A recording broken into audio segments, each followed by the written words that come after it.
Good morning, good afternoon, good evening, wherever you are.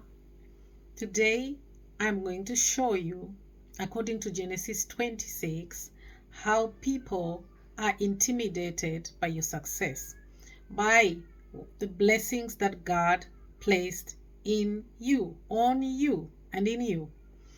So I'm going to encourage you to go and read the entire chapter, which is Genesis 26, to have a good understanding of what was happening here. But I am going to be reading from verse 12 to 16 and then from verse 26 to 33. This is a story of Isaac and Rebekah.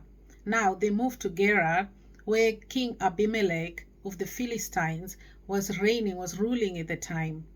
And this is a story where Isaac also was lying, just as his father did before, that Rebekah was not his wife, but his sister. Later on, this came to light, and the record was made straight. So let's read. In verse 12, Genesis 26, verse 12. Then Isaac sowed in that land, the land of Gerar, and reaped in the same year 100-fold. And the Lord blessed him. Hold on to that. The Lord blessed him in the land of Gerar, the land of the Philistines. The man began to prosper. Watch this. The man began to prosper and continued prospering until he became very prosperous. For he had possessions of flocks and possessions of herds and a great number of servants. So the Philistines envied him. So envy kicked in. Now the Philistines had stopped up all the wells which his father's servants had dug in the days of Abraham his father, and they had filled them with the earth. Now I'll ask you this question. Who in your life today is trying to fill your wells with dirt, with the earth? Who is it? Because we know now that it is because of envy and because they are intimidated by your prosperity. Let's read.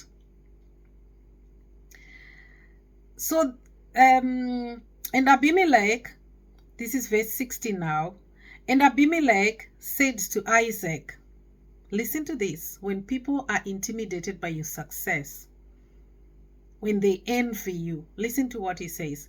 Go away from us, for you are much mightier than we. He was honest, wasn't he? He will not start to dig dirt on you and try to do some weird things around. He just said, man, you are so prosperous. You are just doing so well. There is no more place for you here. And now I want to walk you through to what happens next. And this is in chapter 26. Be careful of the people who are around you. Their motives, their intentions is not always clean. Now they have driven Isaac and his wife and his possessions out of the land because he is so blessed, because he is doing well for himself, because the hand of God is upon his life. And it's visible now. You can't deny it. He's becoming wealthier and wealthier. And they are envious. Now let's see what they will do next. In verse 26, then Abimelech came to him from Gerar with Ahuzath,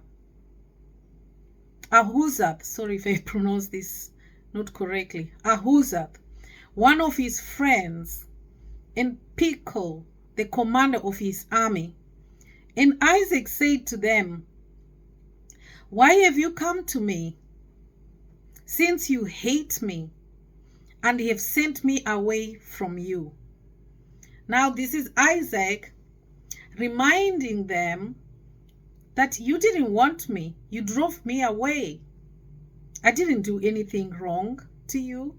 I didn't do anything bad. I didn't speak bad about you.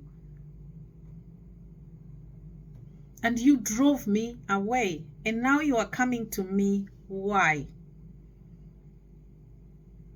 Let's see why all of a sudden they are seeking the same Isaac that they have chased away. In verse 28, but they said, we have certainly seen that the Lord is with you. So we said, let there now be an oath between us, between you and us, and let us make a covenant with you. So because he is blessed, they want to cut a covenant with him. It's not about because we love you, because you are a good friend to us. No, because you are blessed. We want what you have. We don't want any trouble because we know that God is with you. Let us cut an oath between us and let us make a covenant with you. Verse 29, that you will do us no harm, since we have not touched you, and since we have done nothing to you but good, and have sent you away in peace. You are now the blessed of the Lord. They are acknowledging one fact. Isaac was blessed. And they are acknowledging it as well.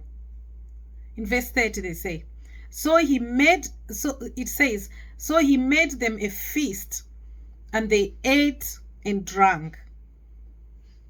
Then they arose early in the morning and swore an oath with one another, and Isaac sent them away, and they departed from him in peace.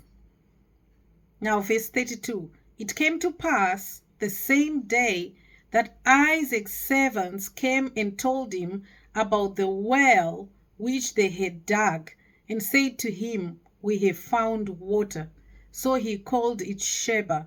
Therefore the name of the city is Beersheba to this day. I'll ask you this question today. Who in your life wants to cut a covenant with you because of the blessing upon your life? They hate you. They don't want you in their land because you are threatening them by your prosperity. They envy you. But still, they want to cut a covenant with you. I will leave you with this. Pray about people around you, about people who want to make covenants with you, about people who want to flatter you, to be in your vicinity. Pay attention and be encouraged to go and read Genesis 26, the entire chapter. Stay blessed. Be blessed. Shalom, friends.